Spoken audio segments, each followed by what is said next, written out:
ఇవాళ తమిళనాడులో ఢిల్లీ నుంచి రాత్రి 10:30 ప్రాంతంలో ఒక విమానం ల్యాండ్ కాబోతోంది. అది కేవలం విమానం కాదు, తమిళనాడు రాజకీయాన్ని మార్చే పొలిటికల్ ట్రబుల్ షూటర్ తీసుకొచ్చే విమానం. ఆయన చేతిలో ఒక బ్లూ ప్రింట్ కూడా ఉందట. అందులో తమిళనాడును హస్తగతం చేసుకునే పొలిటికల్ ప్లాన్ కూడా ఉందట. అయితే అరవ దేశంలోని కమలనాథుల్లో ఇప్పుడు ఒకటే టెన్షన్ మొదలైపోయింది. ఇటు ప్రత్యర్థుల గుండెల్లో దడ కూడా మొదలైంది. మరి ఆయన రాక ఎవరికి కేక, ఎవరికి కాక? ఉన్న అధ్యక్షుడిని తీసేసి కొత్త ముఖాన్ని తమిళనాడుకు పరిచయం చేస్తారా? తమిళనాడు రాజకీయాలు ఎవ్వరికీ అర్థం కాని బ్రహ్మ పదార్థం. ఇక్కడ స్థానిక పార్టీలకు మాత్రమే ఎంట్రీ. అందుకే డిఎంకే, ఏఐఏడిఎంకే దశాబ్దాలుగా రాజ్యమేలాయి ఏలుతున్నాయి. కానీ ఇప్పుడు కమలం పార్టీ అరవగడ్డపై తన మార్పు చూపించాలని ఉవ్విళ్ళూరుతోంది. ఇప్పటికే తమిళనాడు బీజేపీ అధ్యక్ష పదవి నుంచి తప్పుకుంటున్నట్టు అన్నామలై ప్రకటన చేశారు. మరోసారి తాను అధ్యక్ష పదవి రేసులో ఉండబోనని కూడా స్పష్టం చేశారు. 2026 అసెంబ్లీ ఎన్నికలకు బీజేపీ సిద్ధమవుతోంది. అన్నాడీఎంకేతో పొత్తు కోసమే అన్నామలైని పార్టీ అధ్యక్ష పదవి నుంచి మారుస్తున్నట్టు ప్రచారం జరుగుతోంది.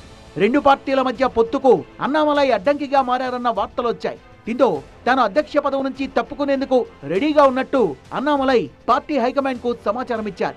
ఢిల్లీలో అమిత్ షాతో అన్నాడీఎంకే నేత పళనిస్వామి భేటీ తర్వాత తమిళనాడులో రాజకీయ పరిణామాలు వేగంగా మారిపోయాయి. బీజేపీకి అన్నాడీఎంకే దగ్గరవుతోన్న సంకేతాలు స్పష్టంగా వచ్చాయి. పళనిస్వామి, అన్నామలై ఇద్దరు కూడా గౌండర్ సామాజిక వర్గానికి చెందిన వాళ్ళు.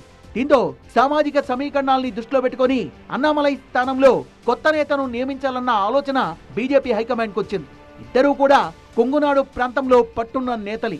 కాకపోతే పళనిస్వామిని ఎన్డీఏ కూటమి సీఎం అభ్యర్థిగా త్వరలో ప్రకటించే అవకాశాలున్నాయి. అన్నామలై తీరుతోనే 2023లో ఎన్డీఏ కూటమికి అన్నాడీఎంకే దూరమైంది. దివంగత మాజీ సీఎం జయలలితపై అన్నామలై అనుచిత వ్యాఖ్యలు చేశారని అప్పట్లో భారీ ఆందోళన చేపట్టారు అన్నాడీఎంకే కార్యకర్తలు. ఇక తమిళనాడు బీజేపీ అధ్యక్ష పదవి నుంచి అన్నామలైని తొలగిస్తున్నారన్న వార్తలు వస్తున్నాయి.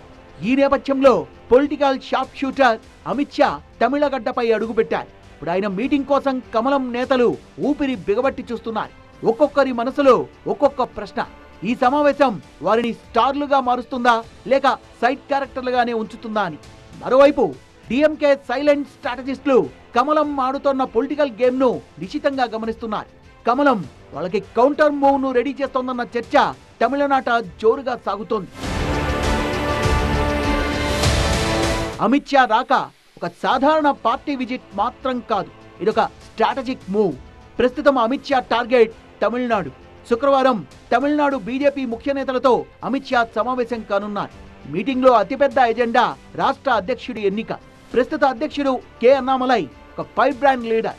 తన దూకుడు వైఖరితో పార్టీని స్టేట్ లో హైలైట్ చేశాడు. కానీ అతని దూకుడు కొందరికి, ముఖ్యంగా ఏఐఏడిఎంకేతో పొత్తు విషయంలో అతని వైఖరి 2023లో అలయన్స్ కుప్పకూలడానికి కారణమైంది. ఇప్పుడు అమిత్ షా ముందు రెండు ఆప్షన్స్ ఉన్నాయి. ఒకటి, అన్నామలైని కొనసాగించి అతని యూత్ అప్పీల్ ను క్యాష్ చేసుకోవడం. రెండవది, ఒక కొత్త ముఖాన్ని తీసుకువచ్చి పొత్తులకు అనుకూలమైన వాతావరణం క్రియేట్ చేయడం. ఇందులో ఏ డెసిషన్ అమిత్ షా నుంచి వస్తుందో అన్న ఉత్కంఠ తమిళనాట కమలం పార్టీలో ఉంది. అన్నామలైను తొలగించాలని అమిత్ షా భావిస్తే రేసులో తమిళిసై, విపి దురైస్వామి వంటి పేర్లు ప్రముఖంగా వినిపిస్తున్నాయి. ఎవరిని కొనసాగిస్తారన్న సస్పెన్స్ కమలం పార్టీలో ఊపిరి బిగబట్టేలా చేస్తోంది. ఈ సస్పెన్స్ వీడాలంటే మరో 24 గంటలు ఆగాలి. కేవలం అధ్యక్షుడిని నియమించేందుకు మాత్రమే అమిత్ షా పనిగట్టుకొని తమిళనాడుకు రావడం లేదు.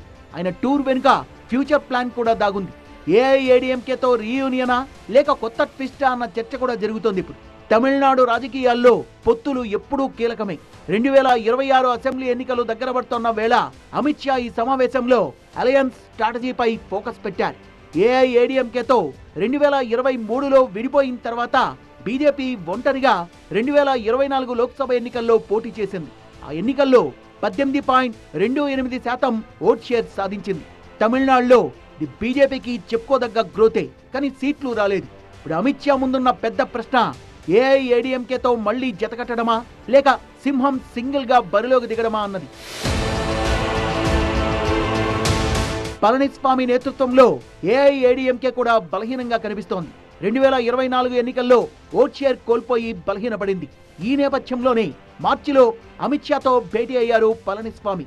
ఈ భేటీలో పీపుల్స్ ఇష్యూస్ గురించే మాట్లాడానని రాజకీయాలు మాట్లాడలేదని చెప్పుకొచ్చారు. కానీ రాజకీయ వర్గాల్లో అలయన్స్ టాక్స్ జరిగాయనే గుసగుసలు వినిపించాయి.